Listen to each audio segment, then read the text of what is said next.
Hey guys, Josh here from Action Fitness Nutrition. So today what we're going to talk about is planning your week and how we're going to plan our week and a few simple steps to just basically get you, the most out of your week. So if we find we don't plan, really things don't get measured, they don't get managed, and we find it's really easy to go off track. Whereas if we've got a plan throughout the day, throughout the week, throughout the month, straight away you go, okay, that's what I need to do to achieve the result I want to achieve. And it makes it really easy to have that plan in place and just follow that rather than just sort of spinning your wheels and being like, oh, do I do this now? Do I do this here? And we'll sort of talk about scheduling things in. So first thing we're going to talk about obviously will be nutrition. So with your meals, we want to be scheduling our meals. So pick however many meals you're having, split them up, and then have times when you're going to eat them. So, say, okay, this time, 7 a.m. for example, is breakfast, 12:30 p.m. is lunch during work, 5, 6 p.m. is dinner, and am I having a snack at 3 p.m. before the gym or something like that? Or later on, do I want like a little dessert, like a little healthy snack or something like that? So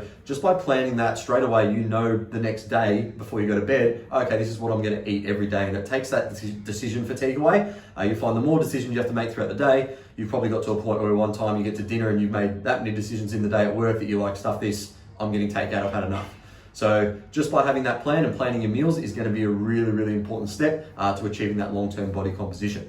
From there, we're going to go into training. So obviously, depending on how many training sessions you're doing, I want you to schedule them into your plan like you would do with your nutrition throughout your day. So, you might have, I wake up at this time, I have a shower, etc. I have breakfast, go to work, come back and do this or that. So on the days that you train, I want you to schedule in your training at a certain time. So it might be before work, so it'll be like, okay, I get up at this time, I go straight to training, or I go after work, I go straight to training before I sit down at home, for example. So really important as well that you're scheduling your training. Makes it really easy. Of course, it's never going to be perfect, but being able to sort of move those things around if you need to, but still trying to stick to those consistent times will help, because you'll know, okay, this is when I go to train, this is when I've got to switch on, and you'll just get the job done. It'll become a lot easier rather than sitting at home like, oh, I'll train in a few hours, and then before you know it, 2 or 3 days have passed and you haven't done the sessions you wanted to do.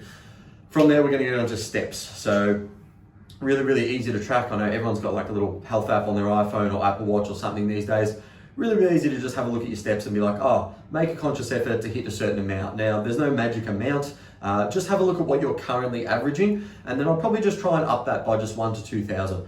Really good indicator is maybe that 8,000 to 10,000 would be a really good indicator of, a healthier person where, they're just a bit more active and, they're moving enough. Again, if you're stuck in an office, that might be a bit difficult. So even aiming for that like 5,000, 6,000 and then just slowly bringing it up. So like I said, you can park further away from work, you can take the stairs, you can do plenty of other things, just more activity, go for a walk at night or in the morning with your partner or your dog or whatever it may be. Just help get those steps up throughout the week. And again, same thing, long-term effects of your body composition, that's going to be really good. Not to mention, for mental and physical health and everything like that as well. Last one we're going to talk about is sleep. So like we've scheduled everything we already have, meals, training, when we're going to sort of do our subconscious steps, we want to schedule in our sleep as well. So really important with this one. Again, I know I've referenced it a few times. Study was done, people sleeping 8 hours compared to 5 hours. The people that slept 8 hours actually gained more lean muscle and dropped more body fat as opposed to the people sleeping 5 hours, even though they're on the same amount of calories and protein. So really significant difference. So we want to make sure that we're getting a certain amount of hours, at least that sort of 7 to 9 would be a really good indicator. And then making sure you're going to bed, this is my time I go to bed, this is the time I wake up. Of course, it might vary a bit, especially coming to the weekend, but we want to try keep within that sort of half an hour window, because then your body knows this is when I wind down and go to sleep, and this is when I wake up. That's going to help reset what we call your circadian rhythm, which is basically your sleep and wake cycle. The more the body gets used to that, the better quality sleep you're going to have, and the better results you're going to have on top of that. So just going back through, number 1, we obviously want to plan in our meals. Number 2, we're going to go into our training, make sure that's planned. Number 3, just our subconscious steps, making sure we're getting a few walks in and keeping semi-active. And then the last one, obviously, we just talked about was sleep. So if you implement those 4 things, you'll be well on the way to getting better body composition results. If you guys have any other questions, again, if you don't know how to do this, send a DM, the coaching link's in the bio below, and we'll be able to help you out. Cheers.